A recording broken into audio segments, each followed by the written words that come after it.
Do you remember what you thought adulthood would be like? What did you think your days would look like? And who did you imagine you'd be by now? While you take a second to think about it, let me introduce myself. Hi, my name is Elijah, but you can call me Lay. Welcome or welcome back to A Little Atypical, a space for the deep feelers and unconventional thinkers navigating wellness, personal development, and lifestyle with a little more nuance. I'm here to bring it girl intellect energy to the beauty, wellness, and personal development space by having the curiosity to dig beneath the surface. I like to talk about typical topics from a not so typical perspective, and that's exactly what we're going to do today. Yes, in case you missed it, I updated my intro a bit because that's what March feels like for me this year. A time of reclaiming myself and just adapting to an evolving aspect of my identity. I feel like it's so fitting because this episode is going to be all about identity in the sense of adulthood, or from my specific lens, womanhood. I don't typically answer the question of the episode, but for some reason I feel called to today. My vision for adulthood was always fuzzy and a bit limited. I say that because I always dreamed of my wedding more than my sweet 16, although I could never picture another person, just the details. February, which I eventually started thinking maybe May, waterfall cake, purple or red for the marriage party, red if it's February, purple for May, lots of flowers, maybe an indoor garden type vibe, but I also had another theme thought of once I was older. I haven't been to many weddings nor seen many people in my orbit married, but I loved the idea of weddings. Children were also a thought back then. At my most naive, I wanted 6. That clearly went down to 4. And then my adulthood conclusion, or I guess where I'm at now, is I would still want kids, but only if I'm certain that I would truly be able to be stable enough for them. And no, that doesn't just mean financially, but emotionally, and have the ability to create a healthy environment for them. Because that is one thing, even from my teen years, I felt very strongly about. I thought of career as well, but very faintly. And I can say with great confidence, I wanted to be a fashion designer. But even that was more so about loving to draw pretty dresses and shoes, and also believing everyone should have access to pretty clothes around the world.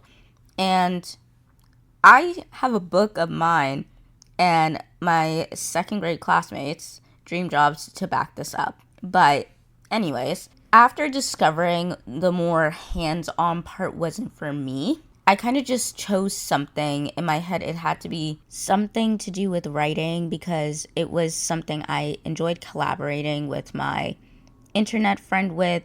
And I also grew up with fan fiction. So I kind of just chose something that would combine the two, which led to fashion journalist. I also grew up having magazine subscriptions every month for a while. Specifically, 17 magazine was my absolute favorite. But even though I had reasoning for that choice, it always felt like I kind of just chose something, not necessarily out of passion, but just because I needed a response when someone asked me about the future, even though in my eternal world, that is not how I felt. I'm not going to bum you out with those details, but I'm pretty sure it's easy to understand when I say I couldn't picture a future nor a specific age really. But going past that age made me feel like I had to know what to say, and my version of adulthood was simple: go to college, get a job in an industry, and then I didn't know. Once I had my first boyfriend at 17, then the additional thought was to build a life with him. Even recounting this back, I don't think I truly pictured much from adulthood besides career/education, a romantic relationship and kids, also the type of home and family life I wanted. Looking back, I never thought of friendships despite watching so many things that were friendship centric or had friendship element to it, like Bratz, Wix, Monster High, Hannah Montana, iCarly, Zoe 101, Totally Spies, 16, Stoked, and I also had a deep obsession with Friends. But I digress. The other side of what I watched was more, I guess, competition focused, even though I never deemed myself a super competitive person. So it was like Total Drama, Bring It On. Technically, Wizards of Waverly Place, you can think of that as a competition show since that was the premise, family competition. But besides the point, maybe I didn't think of it because my upbringing was like, friends only cause you trouble. And regardless, I still made friends, but it was more like they chose me and I used to stick to people after they chose me. And I want to clarify when I say this, I don't mean I never, for example, texted first, but that initial interaction where someone talks to you or asks you to have lunch, I rarely, if ever, initiated the start of a friendship. Like, I text first sometimes, engage with people after, but I've never been a person to search for friends, if that makes sense. So maybe in my head, I didn't really picture friendships because I couldn't picture choosing my friends. And even if I thought that I would just stay with the friends I had at the time, I didn't really picture how to maintain connections even if we were going to different schools, different states, etc. I think about connection and communication styles now way more than I ever did as a teen, but I think it's also common that a lot of people, when it comes to their friendships, we don't think about these things because we see each other every day. In terms of adulthood, I didn't picture what free time would look like, having hobbies, what is it like to be part of a community and maybe even build one. I never really thought about partying or flirting or dates, vacations, or much as far as I can remember. I also didn't think about what would happen if suddenly we all had to stay home or about any other things that was the aftermath of our modern day version of the plague.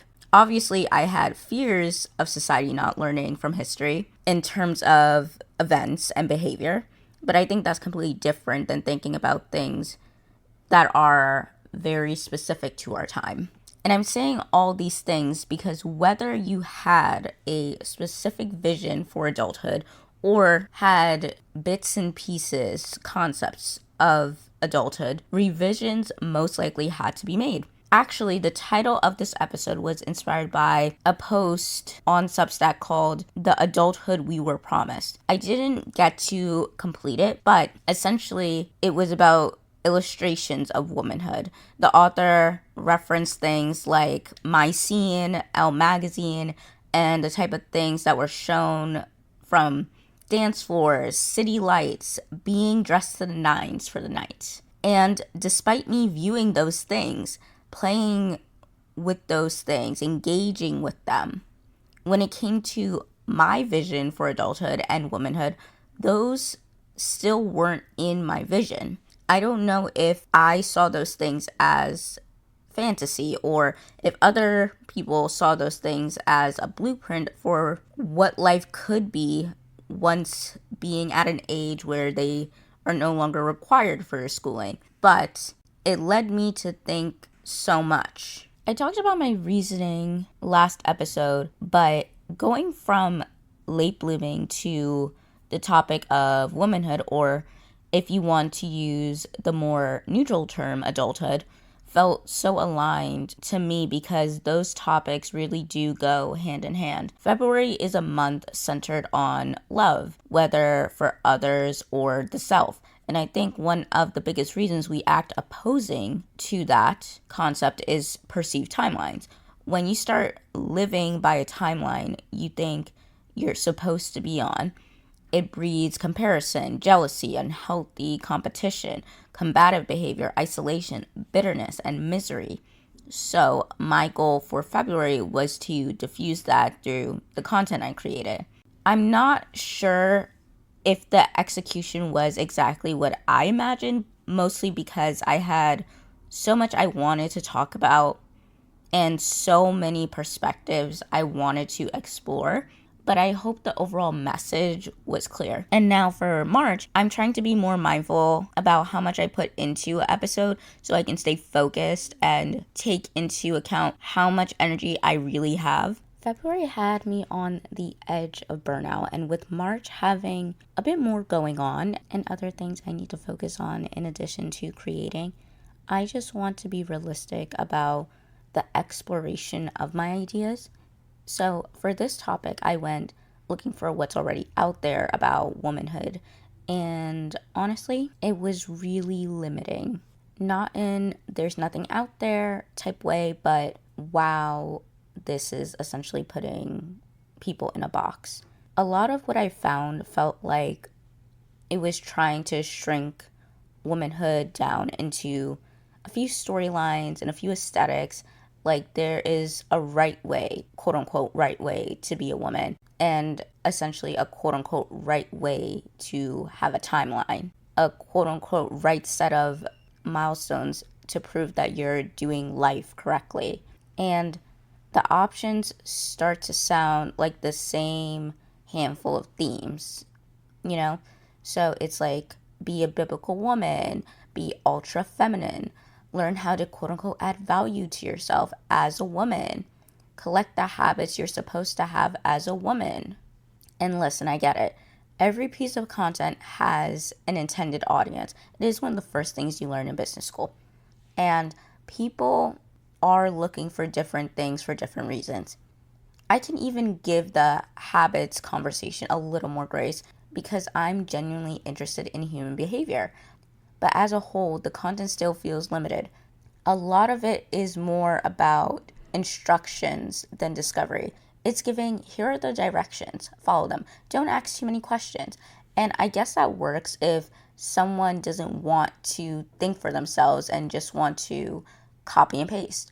But I also think there's a group of us who wants something different.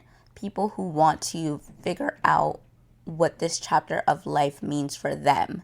People who are looking for guidance that makes room for the curiosity, trial and error, and change. Because adulthood in general has always felt more open to me. Not always easier, not always prettier, but more open. And of course, full of life lessons that can't be reduced to a checklist. So, what I'm really imagining for this month isn't content that tells you who to be, it's content that helps us explore who we are becoming. It's redefining womanhood or adulthood, if you prefer that term, in a way that feels honest and lived in, not as a brand or an aesthetic, not as a list of rules, but as unfolding experiences. My vision for March is figuring out how we define things for ourselves in adulthood by sharing, well, what I thought of so far is sharing my personal ins and outs and how I've been creating my own guidance for a journey and how you can too.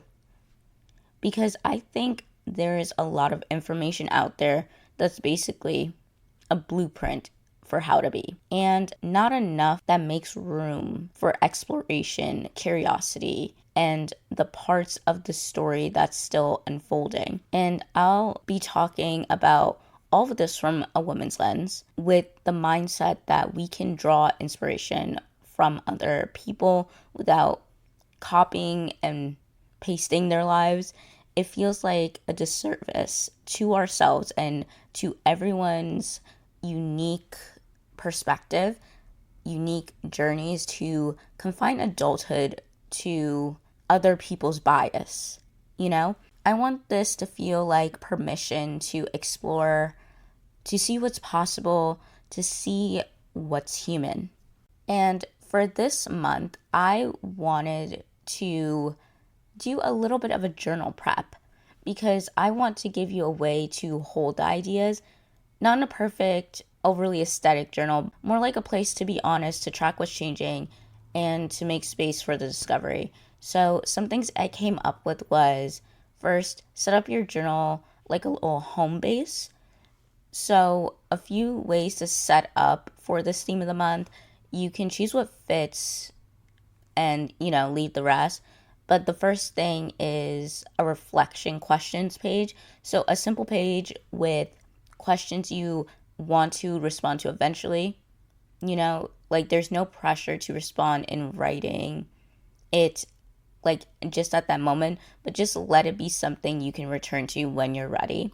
You can also do a what I was taught versus what I believe spread. So just make two columns and you can name them something like the script I was handed versus the life I'm choosing, if that resonates with you. But of course, use any language that resonates with you. Third page, a proof of adulthood page. So instead of milestones you think you're supposed to hit, list what actually counts as growth for you right now. So some examples is like keeping promises to yourself, learning how to regulate, asking for help, building stability, and just anything that relates to creating a life you'd like. And then a womanhood unfiltered page or adulthood, just whatever terms you prefer. But write the parts nobody typically glamorizes. So, what feels heavy, what feels freeing, what feels confusing, what feels surprising. And then, of course, you need a page to focus on your values. So, pick 5 core values that describe the kind of adulthood you want to live and the kind of adult you want to be. Don't just choose terms that you think would look good online or, like to other people. Just stick to what calls to you. And for each value, add 2 to 4 sub values that show what the value means to you in real life.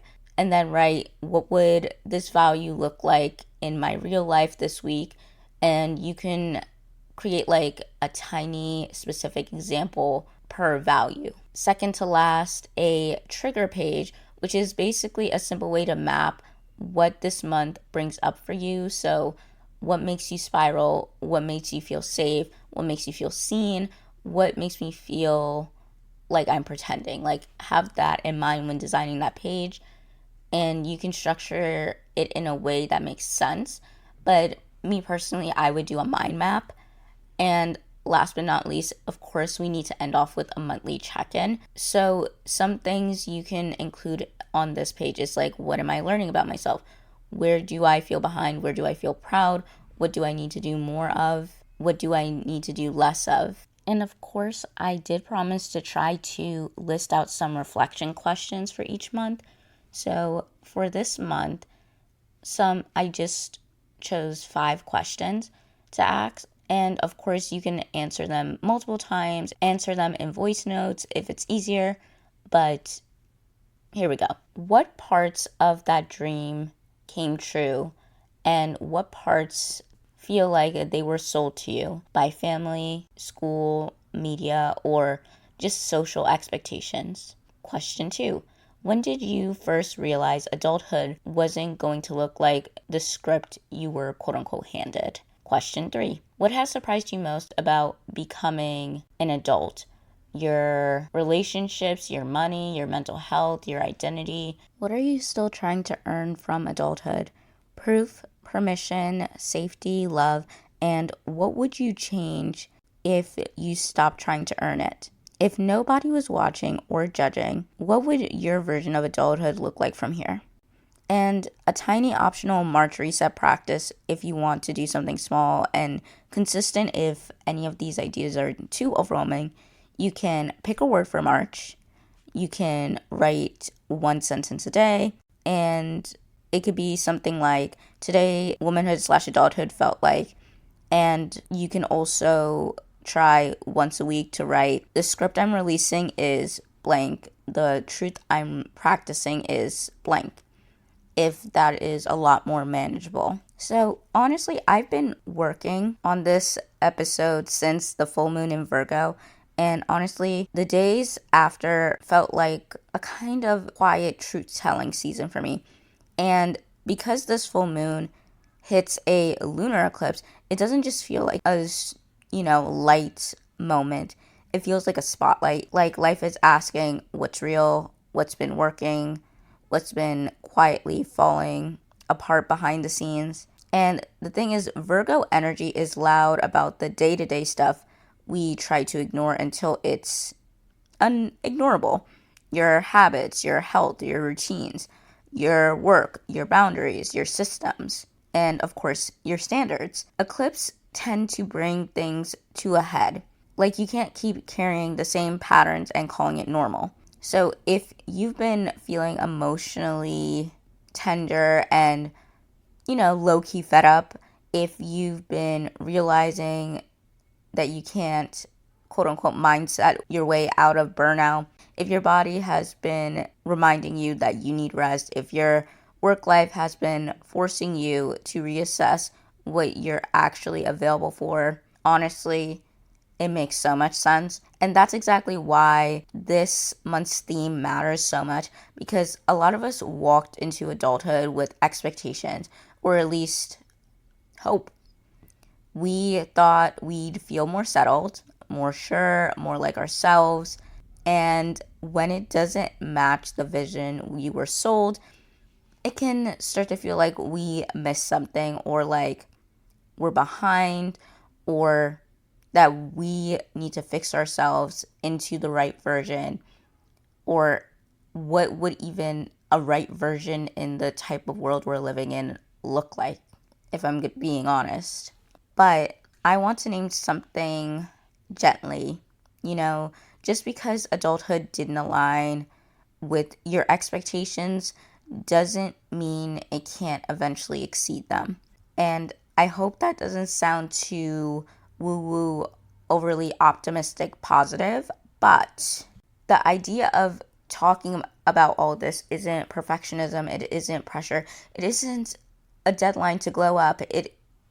It's all possibility. It's making room for the life you could not have imagined yet because you didn't have the context, the tools, or the self knowledge back then. And this episode is my version of that truth telling.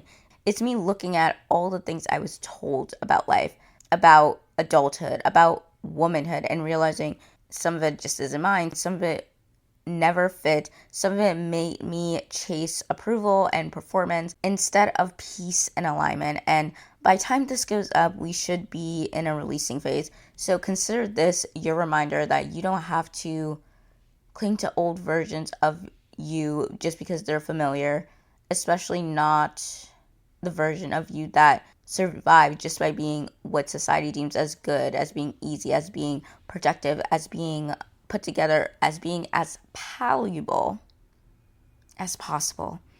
And if you want something practical to move with this energy, I also made a 21-day March bucket list. If you're interested, it will be in the description. If March already feels like a turning point for you, you're not overthinking it, you're not dramatic, you're just paying attention, and that is a great thing. You don't need to become anyone new overnight.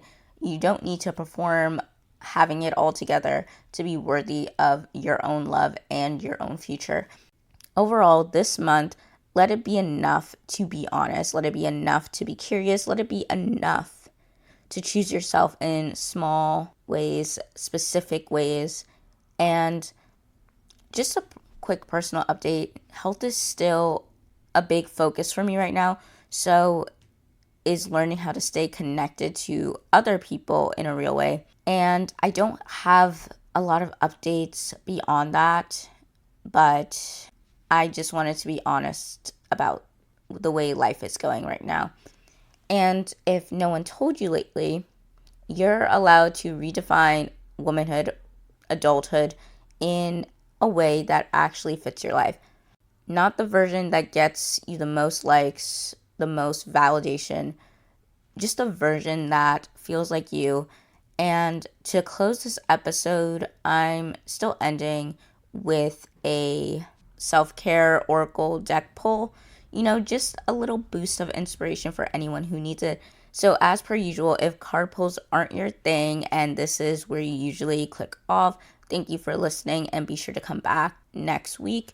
Also, follow so you can stay up to date with the new episodes. And before you go, if this episode resonated, I would love it if you took a few seconds, 10 seconds, to rate the podcast 5 stars, because it truly does help the show reach more people and helps this little community get discovered. Anyways, the card we got for the episode is 12, connecting with fire. Mantra: my inner fire burns bright and I shine my light throughout the universe. Fire is the perfect tool for setting intentions around letting go, as well as for sending your prayers and manifestations out into the world via its smoke.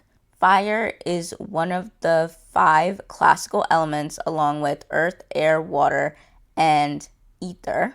But aside from lighting candles, we rarely interact with it in modern times. The ritual of sitting around a fire or in wood-burning saunas at night, especially under a full moon with a circle of loved ones, is an unparalleled experience. Cultivate a more intimate relationship with fire by coordinating a fire ritual within your community. Maybe storytelling around a campfire, or organizing a sauna night, or a sharing circle where you light candles. Candles can transform everyday activities into sacred rituals. Think of an intention and light a candle when you're taking a bath, working, meditating, or doing yoga to bring this element into your energy field. Watch the flames dance and your worries fade away as the path forward is illuminated. And that's all for today. Thank you so much for tuning into today's episode of A Little Atypical. If you found this helpful, don't forget to subscribe and share it with someone who might need to hear this message.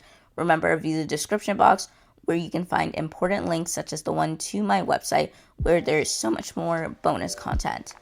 Until next time, have a good day, evening, or night, and stay authentically atypical.